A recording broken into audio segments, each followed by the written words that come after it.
André Minkema uit Ljouwert baalt er flink van. Voor €80.000 schaft er 2 sloepen aan voor de verhier. Zakelijk een goed plan, zei dochter, omdat de noordelijke Alverstede vaarroute correct opknapt is. En de verwachting is dat meer mensen in het gebied varen willen. Maar nu had er concurrenten bij kregen uit een voor hem onverwachte hoeken. Nou, concurrentie is prima, maar net van een gemeente natuurlijk. Bij een bericht op Omroep Friesland heb ik gezien dat nou de gemeente het beeld van plan is om een elektrische sloep aan te schaffen. De gemeente het Zeesterdeel heeft het al dien en Verwerderdeel heeft het al dien. Die lezen in Oudtjerk en Bedaat. En ja, die zijn ongeschaft met minskipsgeld, subsidiegeld. Ja, en wij hebben er eigen geld in tussen. Dus het is gewoon broodroof. Het is gewoon oneerlijke concurrentie. Zij werken het gewoon. De gemeente is er net voor om op een stoel van ondernemers zitten te gaan.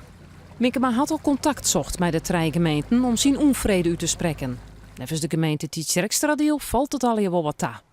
Nou, het is een beetje flauw om het zo te stellen. Heb mij in je sloep. Het is hartstikke mooi dat ik ondernemers hierin stappen en het elektrisch varen daarin investeren. Dat is juist de bedoeling. Maar binnen je hem dan toch net een concurrerende partij in dit verhaal? Nee, de gemeente zelf net. Wij hebben het beheer overgedroegen aan het dorp Oudtjerk.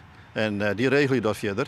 En straks zei het marktconforme tarieven. En dat is het belangrijkste. Want als dan soort ondernemer gelijk hebben dat het oneigenlijke concurrentie is. Dat is voor vast net de bedoeling.